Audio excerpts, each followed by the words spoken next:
एक तरफ जहां भारतीय जनता पार्टी ये कहा करती है कि हम हिंदू राष्ट्र बनाएंगे, और क्या यादव हिंदू नहीं है? ये जो विद्वान है, विद्वान सर्वत्र पूजते, चाहे जिस जात का विद्वान हो, विद्वान अगर है तो सर्वत्र पूजा जाए। ये कुरान हो या गीता हो, ये नहीं सिखाता। क्या पूजा पाठ भी परमिशन नेताओं से पूछ के करना पड़ेगा? तो इबादत चाहे कोई हो, पूजा पाठ हो चाहे कोई भी हो, कोई भी कहीं जा सकता है। ये हमारा हिंदुस्तान का कल्चर है और ये संविधान हमारा कहता है। इसके लिए पूछने की कोई ज़रूरत नहीं। कोई गलत काम नहीं कर रहा था, वो पूजा पाठ कर रहा था, कोई अपराधी नहीं था। संविधान में हर धर्म को स्वतंत्र अधिकार है कि वो अपनी पूजा करे और किसी की इबादत में किसी को रोकने का कोई अधिकार नहीं है। ये क्या है ना कि इन्होंने जाति धर्म को जो है बांट करके एक दूसरे को जो है लड़ाई कराना चाहते हैं। जाति धर्म करा करके जो है इनका जो है कानून जो व्यवस्थाएं हैं जो ये बिल्कुल प्रशासन को जो है टाइट नहीं कर पाए, केवल अपने लोगों को जो है देख रहे हैं। केवल हिंदू मुस्लिम कर करके जो है जाति धर्म में आप खुद ही समझ रहे हैं बीजेपी के लोग हैं। नमस्कार, मैं हूं तान्या कसौदन। स्वागत है आपका फोर्थ स्तंभ नेटवर्क पर। भारत एक ऐसा देश है जहां पर कहा जाता है कि हिंदू रहते हैं। ये हिंदुस्तान है और ये हिंदुओं का देश है। और कहीं ना कहीं इस देश में अब काफ़ी लंबे अरसे से एक चर्चा चल रही है हिंदू राष्ट्र घोषित करने की। लेकिन ये चर्चा शुरुआत कहाँ हुई, इसकी शुरुआत कहाँ से हुई और इस पर अब इतना विचार क्यों हो रहा है? अब इसी चीज़ को लेकर के जब देखा जा रहा है कि बागेश्वर धाम के बाबा हो या फिर कोई और हो या कोई नेता हो, हर कोई यही बात कर रहा है कि अब भारत को हिंदू राष्ट्र बनाना है। और अगर हिंदू राष्ट्र बनाना है तो सबसे बड़ी बात छिड़ती है कि यहाँ पर जाति क्यों पूछी जाती है। जी हाँ, अभी एक नया मामला सामने आया है इटावा से, जहाँ पर एक यादव कथावाचक को कथा सुनाने पर, जी हाँ क्योंकि वो यादव था, जब उनका नाम पूछा गया तो उन्होंने यादव बताया और इस यादव जाति बताने को लेकर के उनके साथ अभद्रता की गई, उनके साथ मारपीट की गई, उनके बाल मुड़वाए गए और यहाँ तक कि उनकी नाक भी रगड़वाई गई। जी हाँ, इस तरह की हरकतें की गई हैं एक यादव जाति होने के कारण। और ये काम जो किया गया है, ये जिस तरह की अभद्रता है, ये पूरी समाज के लिए कहीं ना कहीं शर्मसार करने वाला है।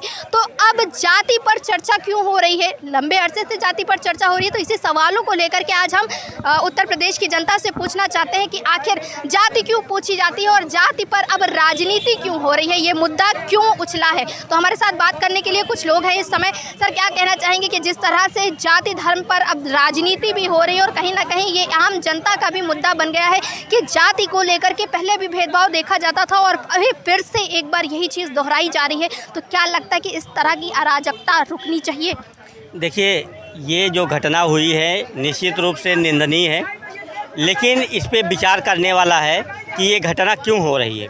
ये जो एक हमको इसमें जो समझ में आता है कि एक ये साजिश का हिस्सा है। कैसी साजिश? एक ऐसा राजनीतिक साजिश का हिस्सा है जिन पार्टियों की पूरी राजनीति अब तक जो है जात पात, ऊंच नीच, भेदभाव, क्षेत्रवाद, भाषावाद, इन सब पे डिपेंडेंट रही है। अब धीरे धीरे जैसे जैसे लोग पढ़े लिखे हो रहे हैं, समझदार हो रहे हैं, वो देश के मुद्दों को एड्रेस कर रहे हैं और देश को आगे बढ़ाने के लिए अपना योगदान दे रहे हैं। अब वो जात पात से ऊपर उठ करके काम कर रहे हैं। अब उनको इस बात से बड़ी दिक्कत हो रही है। क्यों? क्योंकि उनका वोट बैंक धीरे धीरे खिसक रहा है।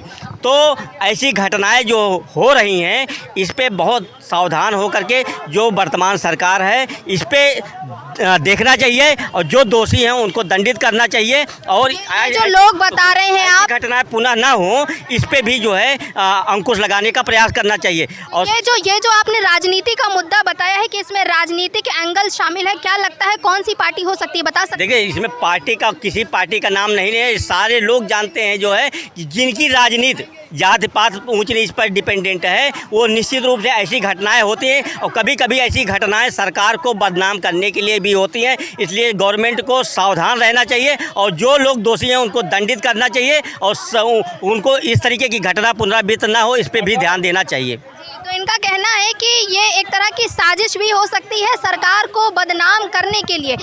तो आपको क्या लगता है कि ये जिस तरह की साजिश बताई जा रही है कि ये एक साजिश हो सकती है सरकार को बदनाम करने के लिए, कि एक यादव है तो उसका नाम देख करके, उसकी जाति देख करके उसे मारा पीटा जा रहा है, उसके साथ अभद्रता की जा रही है, आपको क्या लगता है क्या ये साजिश है या फिर ये जाति पर अब बात आ भी गई है? नहीं, ये हमको तो साजिश ही लग रही है कि आखिर में वो उस गांव में इतने ब्राह्मण समाज के लोग रहते थे और वहाँ जा कर के वो कथा भागवत कह रहा था और कभी जात वाली बातें नहीं रही। जात वाली बात हो तो आसाराम बापू किस जात के हैं, कथा कहते हैं। साध्वी ऋतुम्बरा किस जात की हैं, कथा कहती हैं। उमा भारती किस जात की हैं, उनको कथा सब शेड्यूल कास्ट की हैं, ये कथा कहती हैं। चिन्मयानंद किस जात के हैं, वो कथा कहते हैं। हम वो जात के और बाबा जय गुरुदेव किस जात के थे, समझ गो। तो ऐसा कुछ नहीं, बस ये है कि इसको सिर्फ राजनीतिक साजिश बनाया गया। राजनीतिक साजिश के तहत एक बदनाम करने को सरकार को बदनाम करने का काम किया। कुछ हो सकते हैं, कुछ मन बड़ टाइप के लोग हर गांव में होते हैं, बच्चे होते हैं, उनको खराब लगा कि भाई तुम अपनी जाति छिपा करके वहाँ उनके पास पता लगे कि दो आधार कार्ड थे, एक में अग्निहोत्री लिखा था, एक में दूसरी बिरादरी लिखी थी। तो इसलिए अब उन लड़कों का कुछ हुआ और वो कुछ गलत काम किए, लेकिन ऐसा नहीं होना चाहिए किसी के साथ। जब ये वीडियो वायरल हुआ है, ये कथावाचक के साथ जो अभद्रता हुई, इसका जो वीडियो वायरल हुआ है, उसके बाद देखा जा रहा है कि समाजवादी पार्टी के अध्यक्ष जो हैं अखिलेश यादव, उन्होंने सभी कथावाचकों को बुलाया जो पीड़ित हैं और उनको धनराशि भी दी, सम्मानित किया। ये क्या लगता है आपको कि ये राजनीति का पार्ट है या फिर पीडीए का फॉर्मूला अपना रहे? ये समाजवादी पार्टी हमेशा राजनीति की वो करती रही। जब मथुरा में जवाहर कांड हुआ, रामवृक्ष के द्वारा, वो यादव समाज के थे और वहाँ 8 पुलिस वाले मारे गए, तब बुला करके किसी पुलिस वालों को उन्होंने वो किया था, किसी को सम्मानित किया था। 8 पुलिस वाले वो अवैध कब्जा कर रखा था रामवृक्ष यादव। अब क्यों सम्मानित कर रहे हैं? यादव हैं इसलिए वो यादव हैं, पिछड़ों का वोट लेना चाहते हैं और पिछड़ों में सहानुभूति चाहते हैं, इसलिए वो समाज को बरगलाना चाहते हैं, समाज में वैमनस्यता फैलाना चाहते हैं, जो इनका काम रहा समाजवादियों का। हमेशा समाजवादियों का यही काम रहा कि समाज में फूट डालो और राज करो, और वो अब चलने वाला नहीं है। सर, जिस तरह से देखा जा रहा है कि एक यादव के साथ अभद्रता की गई, उनकी जाति पूछ करके उनको मारा पीटा गया, यहाँ तक कि उनकी नाक तक रगड़वाई गई, तो इस तरह की हरकत जब हुई उसके बाद अखिलेश यादव ने उन्हें कहीं ना कहीं सम्मानित किया। तो क्या लगता है आपको कि ये पीडीए के फॉर्मूले के तहत हो रहा है या फिर इसमें एक राजनीतिक एंगल है? एक तरफ जहां भारतीय जनता पार्टी ये कहा करती है कि हम हिंदू राष्ट्र बनाएंगे, और क्या यादव हिंदू नहीं है? ये जो विद्वान है, विद्वान सर्वत्र पूजते, चाहे जिस जात का विद्वान हो, विद्वान अगर है तो सर्वत्र पूजा जाएगा। डॉक्टर अंबेडकर भी विद्वान हैं, संविधान निर्माता हैं, वो भी आज हम लोगों के पूजनीय हैं। तो जो सरकार की नीति है हिंदू राष्ट्र, तो यदि हिंदू राष्ट्र यही है हिंदू राष्ट्र कि यदि मान लीजिए कोई विद्वान आदमी था, कथावाचक था, तो उसके साथ क्यों अन्याय किया गया? नहीं, इसलिए किया। सर, ये हमारे भारत का संविधान, कोई ये कुरान हो या गीता हो, ये नहीं सिखाता। क्या पूजा पाठ भी परमिशन नेताओं से पूछ के करना पड़ेगा? हमारी बात हो, इबादत चाहे कोई हो, पूजा पाठ हो, चाहे कोई भी हो, कोई भी कहीं जा सकता है। ये हमारा हिंदुस्तान का कल्चर है और ये संविधान हमारा कहता है। इसके लिए पूछने की कोई ज़रूरत नहीं। कोई गलत काम नहीं कर रहा था, वो पूजा पाठ कर रहा था, कोई अपराधी नहीं था भाई। क्यों उनके साथ इस तरह की तो ये मनवादी लोग जो हैं, ऐसे लोगों के ऊपर सरकार को ये चाहिए जांच करे और ऐसे लोगों को कार्रवाई इनके ऊपर हो, जिससे आगे के लिए कोई ऐसा ईश्वर का, भगवान का नाम लेने में, इबादत करने में उनके ऊपर कोई बाधाबाजी। क्योंकि अगर भगवान अगर हैं तभी हम आप यहाँ पर हैं, बात आप समझ लीजिए। ईश्वर का भी पूजा पाठ करने के लिए क्या हम नेताओं से या किसी से परमिशन लेनी पड़ेगी? इस पे अगर अखिलेश यादव तो कह रहे हैं कि जो पीडीए का फॉर्मूला अपनाया गया है अखिलेश यादव के द्वारा, उस पीडीए के फॉर्मूले का गलत इस्तेमाल भी हो रहा है और पीडीए को कहीं ना कहीं दबाया जा रहा है, इसलिए ये यादव के साथ अभद्रता की गई। नहीं, हम देखो यादव नहीं, मैं राजनीति में नहीं जाना चाहता हूँ किसी नेता के साथ, मगर अगर किसी, चाहे वो किसी हिंदू भारत में रह रहा, चाहे मुसलमान हो, चाहे हिंदू हो या ईसाई हो, कोई भी जात का है, अगर वो एक क्रिश्चियन है, वो भी अगर पूजा कर रहा तो उसको अधिकार है अपने मालिक का इबादत करने का, उसका अधिकार, राइट बनता है। अगर एक मॉडर्न है, वो अगर नमाज पढ़ रहा है या अपनी वहाँ पर वो कर रहा है, तो उसको इबादत करने का अधिकार है, पूरा अधिकार है। वैसे हिंदू आदमी भी, चाहे कोई कैटेगरी का, किसी जात का, अगर वो पूजा पाठ कर रहा, भगवान की इबादत कर रहा, कोई गलत काम नहीं, कोई गंदा काम नहीं कर रहा, तो उसकी अगर आप ना अच्छा करें तो कम से कम उसको पूजा करने का तो अधिकार है। आप पूजा करें तो उसको मारोगे, बाल मुड़वा दोगे, ये क्या है? ये तो अंग्रेज भी ऐसे नहीं करते। आप कह रहे हैं गोरे चले गए, काले अंग्रेज आके यहाँ बना रहे हैं, और ऐसे लोगों के ऊपर कार्रवाई होनी चाहिए। ये जाति पात का जो भेदभाव शुरू हुआ है, आपको क्या लगता है कि ये कब से शुरू हुआ? क्योंकि कई अरसे से देखा जा रहा है कि अब देश में जहां एक तरफ हिंदू राष्ट्र बनाने की बात की जाती है, तो वहीं दूसरी तरफ जाति को लेकर के भी सदन में चर्चा हुई, और खुद अखिलेश यादव ने कहा था कि जाति कैसे पूछी आपने। तो ये जाति पूछने की शुरुआत कहाँ से हुई, कुछ बताना चाहेंगे? संविधान में हर धर्म को स्वतंत्र अधिकार है कि वो अपनी पूजा करे, और किसी की इबादत में किसी को रोकने का कोई अधिकार नहीं। चाहे हिंदू, मुस्लिम, सिख, ईसाई आपस में सब भाई भाई, ये संविधान का जो संकल्प था, बाबा साहब ने जो निर्णय लिया था, संविधान में जो ये रखा था प्रस्ताव, वो गलत नहीं था। आज उसी के अनुसार यदि चाहे जिस जात का हो, हिंदू हो, मुस्लिम हो, सिख हो, ईसाई हो, अपने धर्म का अगर प्रचार कर रहा है, भागवत कथा हिंदू धर्म भगवान कृष्ण की जो है वो कथा है, तो उसमें यदि उसने भागवत कहा और लोगों को सुनाया तो किसी को गाली तो नहीं दे रहा था।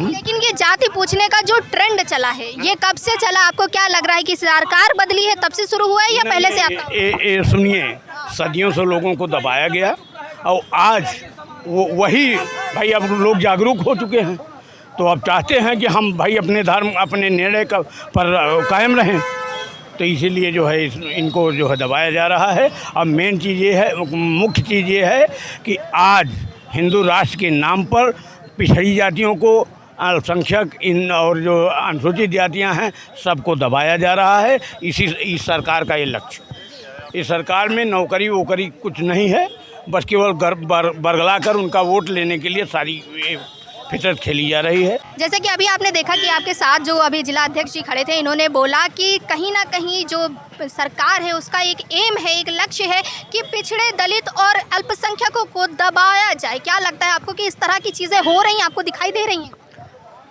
ये तो शुरुआत से ही, अभी तो इन्होंने शुरुआत तो हिंदू मुस्लिम से की थी, अब ये दलित के पीछे पड़ गए, अब ये यादव के पीछे पड़ गए।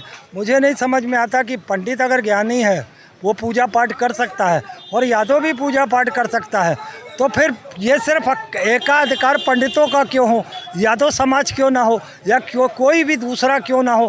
क्या पंडित सरकारी नौकरियों में नहीं है, प्राइवेट नौकरियों में नहीं है, टीचर नहीं है, क्या नहीं है, इंजीनियर नहीं है, रेलवे में, हर जगह पंडित हैं।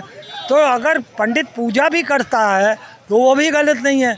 और यादव समाज, आपको बताऊँ, मैम एक अपने यहाँ, हमारे यहाँ चौरसिया जी थे, नाम उनका अभी मुझे याद नहीं आ रहा, अभी वो कुछ समय पहले कुछ साल पहले वो परलोक से धार गए। मैं कभी जानता ही नहीं था कि वो पंडित जाति के हैं या चौरसिया हैं वो, मगर जब उनकी डेथ हुई तब मुझे पता चला वो चौरसिया हैं। और हमारे मोहल्ले में 90% शादियों में वो पूजा पाठ का काम करते थे, वो फेरे लगवाते थे, शादियां कराते थे, तैरई में जाते थे, और वो जाति के चौरसिया निकले। और जैसे आपने बताया है, इतना ज्ञान था, उनकी इतनी पकड़ थी कि मुझे लगता है कि जो धर्म की पकड़ है, जो धर्म के बारे में ज्ञान रखता हो, उसे फिर जाति के हिसाब से नहीं देखना चाहिए। तो कहीं ना कहीं आप हिंदू मुस्लिम से चलते चलते कहीं ना कहीं अब आप अपने ही हिंदुओं को, आप जैसे कह रहे हैं कि ये किसी ना किसी की सोची समझी साजिश हो सकती है, अभी जनता ने ही कहा, और आप जो कह रहे हैं वो क्या लगता है आपको कि जो सोची समझी साजिश की बात की जा रही है वो सही है? नहीं, ये भाजपा के, नहीं एक मिनट सर, एक मिनट, ये भाजपा के एजेंडे में है। ये आप बताएं ना, पिछले 11 साल से लोकसभा केंद्र में और 8 साल से प्रदेश में, चूँकि मैं प्रदेश को इसलिए कर रहा हूँ बात प्रदेश की, तो कहीं ना कहीं शिक्षा, रोजगार, स्वास्थ्य, नौकरियाँ, महंगाई, सुरक्षा पर ये बात नहीं करते। ये बटोगे कटोगे, हिंदू मुस्लिम, मंगलसूत्र, सिंदूर, तुम्हारी बेटी उठा ले जाएंगे, ये इसके इर्द गिर्द इनकी सत्ता रहती है। ये नफरत की बुनियाद पर आना चाहते हैं और आगे भी ऐसा ही चलता रहेगा।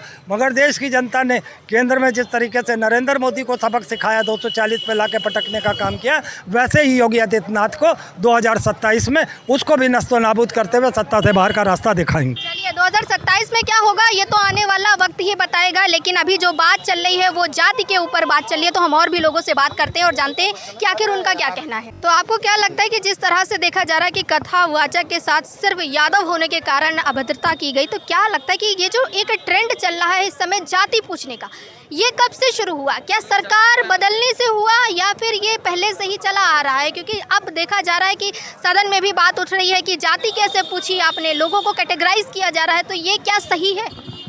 देखिए, एक चीज़ और है, अभी ये जांच का विषय है कि घटना क्या हुई, लेकिन अभी हमारे देश प्रदेश में एक नारा चल रहा था, कटेंगे तो बटेंगे, बटेंगे तो कटेंगे, चल रहा था, सुना होगा आपने। ये बांटने का काम हो रहा है और ऐसे ही बढ़ करके सब लोग कट जाएंगे। हिंदू धर्म, सनातन धर्म की जहाँ पर बात है कि ये जो है इसमें जातियों में सब बांट रहे हैं। कौन बांट रहा है? अब ये राजनीति के कारण हो रहा है, लेकिन अब यहाँ पे राजनीति की बात नहीं, यहाँ पे कथावाचक का मामला है। कथावाचक आया था, यादव था, कोई भी है, अगर वो जानकार है तो जानकार है, अपनी कला का प्रदर्शन वो कर सकता है, उसको अधिकार है। तो कला का प्रदर्शन अगर वो कथावाचक है, उसको जानकारी है, तो अपना जो है विश्लेषण जनता में प्रस्तुत कर सकता है। इस तरह से माहौल देखा जा रहा है तो क्या लगता है कि सिर्फ पंडितों को ही हक है कथा वाचने का? क्योंकि जिस तरह से एक ट्रेंड चलता आया है कि हर काम पंडित ही करेगा। अच्छा, आप बताइए, अगर आप ये बात कर रही हैं कि पंडित को ही हक है, या आप ऐसा कर रहे हैं कि क्या है, तो अयोध्या में कहीं बड़ा सा बोर्ड लगा है कि यहाँ पे कोई दलित, पिछड़ा यहाँ पे दर्शन करने नहीं आएगा। दर्शन की बात अलग है, दर्शन देखिए भक्तों के लिए होता है, लेकिन यहाँ कथा वाचने या पंडित जो क्रियाक्रम कराते हैं सबके। आपने मेरे बात को घुमा दिया। आपने मंदिर में, मंदिर के सामने घोड़ा लेकर के अभी कोई बारात निकली थी, आपने सुना होगा, फिर उसको मारा पीटा गया, रोक दिया गया। वो मंदिर नहीं था, वो तो बहुत छोटा सा मंदिर। यही तो हम पूछना चाहते हैं कि आखिर इतना जाति को लेकर के भेदभाव क्यों हो रहा है भारत में? ये सब वही हाल है, बटेंगे और बढ़ करके ख़त्म हो जाएंगे। ये भी एक कृत्य कार्य किया है, इसकी मैं कठोर निंदा करता हूँ। और वो ब्राह्मण हो, शूद्र हो, क्षत्रिय हो, वैश्य हो, कोई भी समाज का व्यक्ति हो, उसको, किसी भी आदमी को पूजा करने का अधिकार है। अगर उसको रोक लगाता है तो उसके खिलाफ कठोर से कठोर कार्रवाई करनी चाहिए। मेरा कहना इतना है कि कठोर से कठोर कार्रवाई करिए, और जो उसका अपमान हुआ है उसको देखा जाए, कहीं उसका घर परिवार, रिश्तेदार, नातेदार, समाज में उसकी मानसिक स्थिति उसकी ख़राब हो गई होगी, सभी समाज में पूरी इसकी बेइज्जती हो गई होगी कि इसके साथ ये अन्याय हो गया, वो आत्महत्या भी कर सकता है। इसके ऊपर भी विशेष ध्यान देना है सरकार को, कहीं आत्महत्या न कर ले। अगर आत्महत्या कर लेगा तब पूरे देश में विद्रोह फैल जाएगा, सबड़ बनाम पिछड़ी दलित हो जाएगा। इन सब चीज़ों पे विशेष ध्यान देना है। आपको क्या लगता है कि जिस तरह से अभी देखा गया है कि कथावाचक के साथ अभद्रता की गई है, तो इसको रोकना चाहिए? इस तरह की जो जाति धर्म को लेकर के इस समय राजनीति हो रही है, उसको रोकना चाहिए?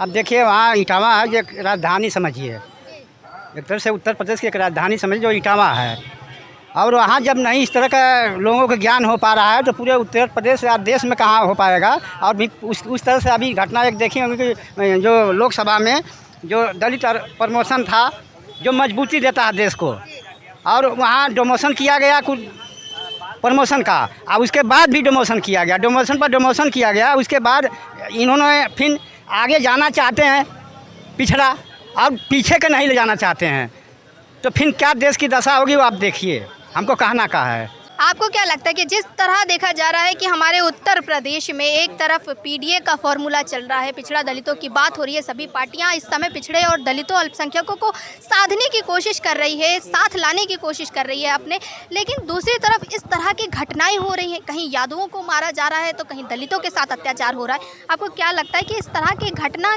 क्यों हो रही है, जबकि सरकार और विपक्ष दोनों पीडीए के साथ है? ये लोग जो है गुमराह करते हैं, जाति का भेदभाव करते हैं, जाति विरोधी जो है, कहते हैं हिंदू मुस्लिम बटेंगे तो कटेंगे। ये बिल्कुल गलत है।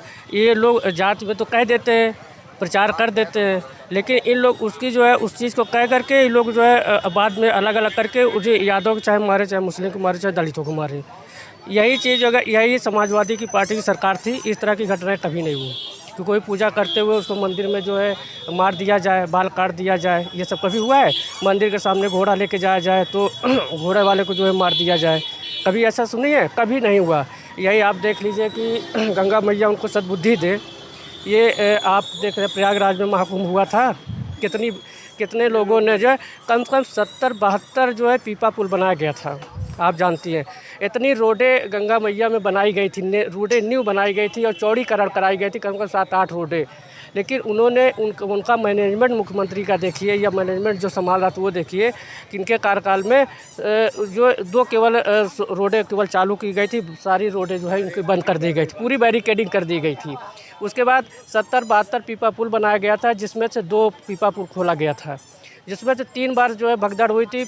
एक बार झूसी पुल पे हुई थी, लोग मरे थे। अभी बात जो चल रही है वो पीडीए को लेकर के चल रही है। आप अभी महाकुंभ मत जाइए, आप ये बताइए कि जिस तरह की अभी घटनाएं हो रही हैं तो इसको रोकने के लिए क्या करना चाहिए?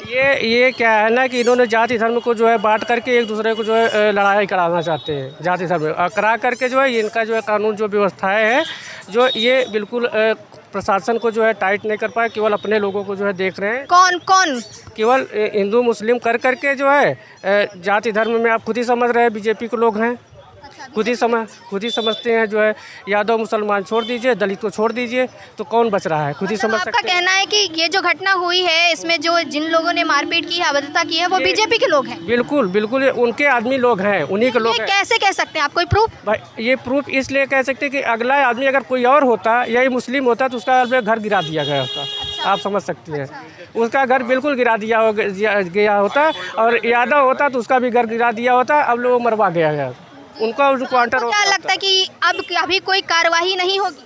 देखिए अब हम लोग तो चाह रहे हैं कि गंगा मैया सद्बुद्धि दे, जो गलत किया उसके साथ कार्रवाई होनी चाहिए। देखिए ये भाई साहब का कहना है कि अभी जो घटना हुई है कथावाचक के साथ, जो वीडियो वायरल हुआ है उसमें जो मारपीट की गई है, वो मारपीट करने वाले लोग भाजपा के हो सकते हैं। इन्होंने पूरे भाजपा के समर्थक बताए जा रहे हैं। ये डायरेक्ट आरोप बीजेपी के ऊपर लगाया जा रहा है। क्यों?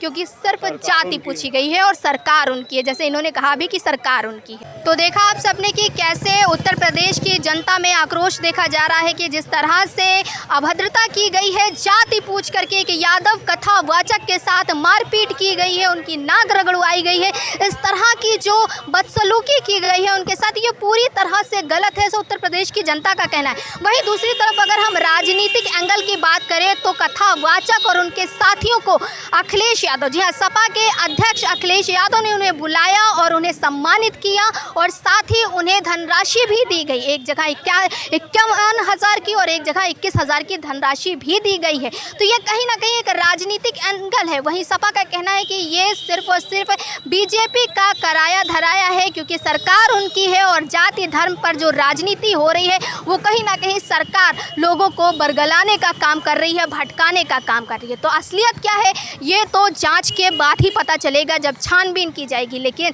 जिस तरह से हिंदू राष्ट्र की बात की जाती है और फिर जाति पूछी जाती है, उस पर बहुत बड़ा सवाल खड़ा होता है।